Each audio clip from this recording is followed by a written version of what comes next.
Ask me about my attention deficit hyperactivity disorder, or skydiving, or my bicycle. Do you ride bikes? Is that a cat? I like cats. I saw a rock. Hi. The writing on my all-time favorite t-shirt. Hi, I'm Peter Shankman. I'm the most ADHD person you're ever going to meet. But I'm also really, really proud of that. My ADHD is responsible for the majority of my success, and I've had a little bit of success. I've started and successfully sold 3 companies, the most well-known of which is called Help a Reporter Out, or HARO, which single-handedly changed how journalists around the world find their sources and how companies and regular people get into the media. I'm also a worldwide keynote speaker, spending the majority of my time on an airplane to give keynote talks to major companies across the globe, including American Express, Disney, Huawei, Starwood Hotels, and hundreds of others. I host one of the top podcasts on ADD and ADHD called, Faster Than Normal.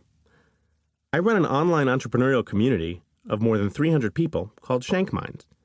I've written 4 business books, including 2 bestsellers. I built a top-selling video course on ADHD called the FTN Course. I go on TV a lot, including CNN, Fox, Bloomberg, and CNBC, talking about marketing, advertising, business, and the customer economy. I'm an Ironman triathlete, a B-licensed skydiver with more than 400 jumps, and possibly most important, a dad to an amazing 4-year-old daughter. I've also been diagnosed with ADHD 3 times, have a very addictive personality, and wake up every single morning sure that today will be the day I'm found out to be nothing more than a fraud who's never done anything good in his life. I've blown countless past relationships because I didn't know how to slow down and match the life speed of my partner. I've had some spectacular failures, both professionally and personally, and for whatever this is worth, I've cried at more than 70% of all episodes of The West Wing.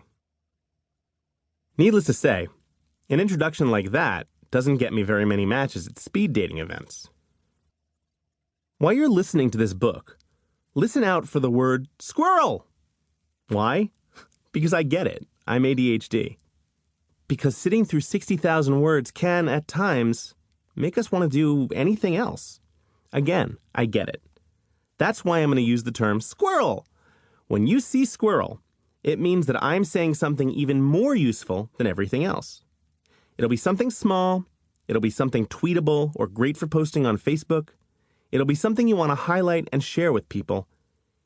It'll be a quick tip that can truly change your life. So keep an eye out for squirrel. They're essentially the cheat sheets of this book. If you're reading this and you don't have ADHD, or maybe you've never been diagnosed, or you know friends and family or loved ones who do, keep reading. One of the beauties of this book is that it's also for everyone, not just those with ADHD. Those without it are going to learn just as much, if not more, from the tips, tricks, and hacks that I lay down here. Trust me, you'll get 3 hours of your day back in your life, just for starters.